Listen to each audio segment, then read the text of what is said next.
नमस्कार। आज के इस धमाकेदार विश्लेषण में आपका स्वागत है। आज हम एक बहुत ही शानदार सफर पर निकलने वाले हैं। दुनिया के सबसे प्रतिष्ठित नोबेल प्राइज से लेकर हमारे देश की कुछ बेहतरीन उपलब्धियों तक हर एक जरूरी अपडेट को आज हम डिकोड करेंगे। तो चलिए बिना टाइम वेस्ट किए सीधे आज के टॉपिक पर आते हैं। आज के हमारे एजेंडा में 5 अहम पॉइंट्स हैं। 1. Nobel prize breakthroughs. 2. India's Nobel legacy. 3. Global diplomacy and honours. 4. National milestones in tech. और 5. Sports and cultural updates. हमने इसे इस तरह से स्ट्रक्चर किया है कि ये सारी की सारी इन्फॉर्मेशन आपको एकदम आसानी से याद हो जाए। Section 1, Nobel prize breakthroughs. Alfred Nobel के नाम पर 1901 में इन प्राइजेस की शुरुआत हुई थी। अब होता क्या है कि विज्ञान के इन विनर्स के नाम याद रखना थोड़ा ट्रिकी हो जाता है, लेकिन टेंशन मत लीजिए, हमारे पास कुछ कमाल की ट्रिक्स हैं। मेडिसिन का नोबेल मैरी ब्रूनकॉफ, रेमिसडेल और शिमोन्स कागुची को मिला है। इसे याद रखने की ट्रिक है मैरीज फ्रेंड सीमा नीड्स मेडिसिन। सिंपल है ना? इसी तरह फिजिक्स के विनर्स डेवरोट, क्लार्क और मार्टिनेस के लिए हमारी ट्रिक है व्हाई डिड भौजी किल देवर विद लाइफ। और केमिस्ट्री के विनर्स रिचर्ड रोबसन, उमर यागी और सुसुमु कितागावा को आप ऐसे याद रख सकते हैं, how did Richard get so much सुसु एट दिस एज। ये फनी जरूर हैं, लेकिन एग्जाम या डिस्कशन में ये ट्रिक्स लिटरली बहुत काम आती हैं। चलिए अब बाकी 3 कैटेगरीज को देखते हैं। लिटरेचर यानी साहित्य में हंगरी के लैस्लो क्रास्नाहोरकई ने बाजी मारी है और इसे याद रखने का तरीका है burn the corps properly. Venezuela की मारिया कुरीना मचाडो ने शांति का नोबेल जीता है, इसे आप याद रख सकते हैं dying in corona brought peace. और अंत में इकोनॉमिक्स के लिए जोएल मॉखिर, फिलिप अगैन और पीटर होबिट को सस्टेनेबल टेक पर उनके काम के लिए प्राइज मिला है। इनकी ट्रिक है Philippe killed Peter for money and went to jail. बस हो गए सारे नाम याद। Section 2, India's Nobel legacy. अब बात करते हैं हमारे अपने देश की नोबेल लेगेसी की। ये कहानी शुरू होती है 1913 में, जब गुरुदेव रविंद्रनाथ टैगोर को गीतांजलि के लिए लिटरेचर का नोबेल मिला। आपको बता दूं, वो ऐसा करने वाले सिर्फ भारत के ही नहीं बल्कि पूरे एशिया के पहले व्यक्ति थे। इसके बाद 1930 में सीवी रमन ने रमन इफेक्ट के लिए फिजिक्स में ये प्राइज जीता। फिर 1968 में हरगोबिंद खुराना ने मेडिसिन में, 1979 में मदर टेरेसा ने पीस में, 1983 में सुब्रमण्यम चंद्रशेखर ने फिजिक्स में और 1998 में अमर्त्य सेन ने इकोनॉमिक्स में भारत का झंडा बुलंद किया। और हमारी ये शानदार जर्नी यहीं नहीं रुकी। 21वीं सदी में भी हमने कई माइलस्टोन्स अचीव किए। 2001 में वीएस नायपॉल को लिटरेचर के लिए, 2009 में वेंकटरमन रामकृष्णन को केमिस्ट्री में उनके कमाल के काम के लिए, 2014 में कैलाश सत्यार्थी को बचपन बचाओ आंदोलन के लिए पीस प्राइज और 2019 में अभिजीत बैनर्जी को गरीबी कम करने के उनके प्रैक्टिकल अप्रोच के लिए इकोनॉमिक्स का नोबेल मिला। ये लिस्ट ना सिर्फ हमारा सीना चौड़ा करती है बल्कि दिखाती है कि भारतीय दिमाग दुनिया की किसी भी प्रॉब्लम को सॉल्व कर सकता है। Section 3, global diplomacy and honours. जरा इस नंबर 31 के बारे में सोचिए। ये कोई आम नंबर नहीं है, ये रिप्रेजेंट करता है भारत के प्रधानमंत्री को मिलने वाले 31वें सबसे बड़े इंटरनेशनल ऑनर को। जी हाँ, स्वीडन ने हाल ही में royal order of polar star commander grand cross से भारत को सम्मानित किया है। ग्लोबल स्टेज पर यह हमारी कूटनीति की एक बहुत बड़ी जीत है। और पता है क्या, इस 31 के तुरंत बाद नंबर 32 भी आ गया।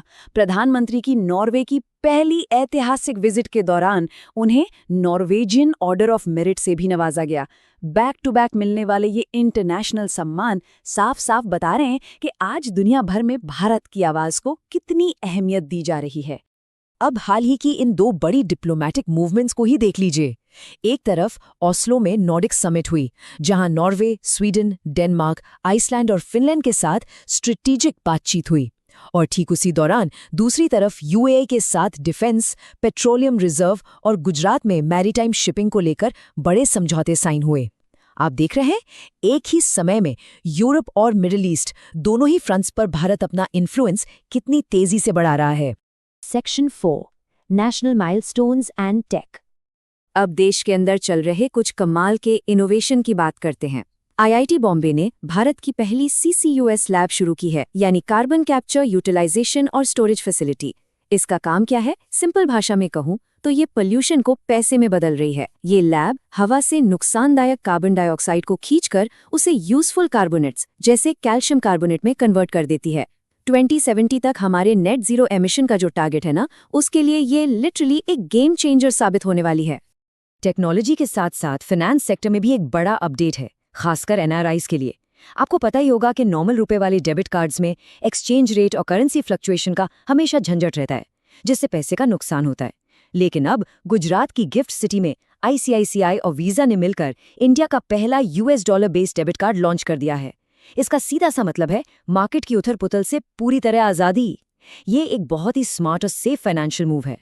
इंटरनल सिक्योरिटी की बात करें तो यहाँ भी एक बहुत बड़ी खबर है। ऑपरेशन अंतिम प्रहार के तहत एक्टिव नक्सल जोन्स में बड़े पैमाने पे सर्चेस, अरेस्ट और सरेंडर्स हुए, और इसका नतीजा क्या निकला? महाराष्ट्र के गढ़चिरौली को ऑफिशियली नक्सल फ्री घोषित कर दिया गया है, और वो भी मार्च 2026 की जो डेडलाइन थी उससे काफी पहले। ये देश की सुरक्षा के नजरिए से एक बहुत बड़ी और सिस्टमैटिक अचीवमेंट है।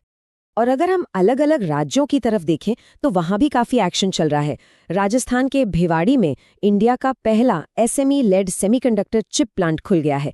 उधर झारखंड के पलामू टाइगर रिजर्व में देश का पहला human elephant conflict research centre बनाया गया है। और मध्य प्रदेश के भोपाल में नौसेना ने ओलंपिक लेवल के वाटर स्पोर्ट्स की ट्रेनिंग के लिए एक नया सेलिंग नोड खोल दिया है। टेक, वाइल्ड लाइफ और स्पोर्ट्स, हर फील्ड में एकदम रैपिड फायर प्रोग्रेस हो रही है। Section 5 sports and cultural updates. Sports की बात चली है तो चलिए आपसे एक सवाल पूछता हूँ। इस साल इटालियन ओपन के क्ले कोर्ट्स पर किसने अपना दबदबा बनाया? सोचिए, टेनिस में तो हमेशा कोई ना कोई ट्विस्ट आता ही रहता है। सही जवाब है इटली के ज़ेनिक सिनर। उन्होंने नॉर्वे के कैस्पर रूड को हराकर ये शानदार टाइटल अपने नाम किया। और विमेंस कैटेगरी की बात करें तो यूक्रेन की इरीना शटोनिका चैंपियन बनी है। दुनिया भर के कोर्ट्स पर इन खिलाड़ियों का जो डेडिकेशन देखने को मिलता है वो सच में इंस्पायरिंग है। चलिए अब स्पोर्ट्स के रोमांच से निकलकर थोड़ा इतिहास और कल्चर की गहराई में चलते हैं। 18 मई को इंटरनेशनल म्यूजियम डे मनाया गया, और इस बार की थीम थी म्यूजियम्स यूनाइटिंग अ डिवाइडेड वर्ल्ड, यानी विभाजित दुनिया को एकजुट करते संग्रहालय। आज जब दुनिया अलग अलग विचारों में बटी हुई महसूस होती है, तब ये म्यूजियम्स हमारा इतिहास और हमारी संस्कृति ही हमें वापस एक साथ लाते हैं। है ना कितनी गहरी बात? तो दोस्तों, आज का हमारा ये एनालिसिस यहीं पूरा होता है। हमने देखा कि कैसे हम कार्बन लैब्स और माइक्रोचिप्स के जरिए एक नया फ्यूचर बना रहे हैं। लेकिन सोचने वाली बात यह है कि इस तेज रफ्तार दुनिया में हम अपनी इतनी शानदार हिस्ट्री को कैसे याद रखेंगे?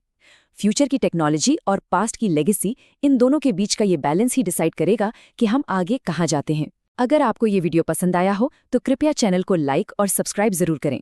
मिलते हैं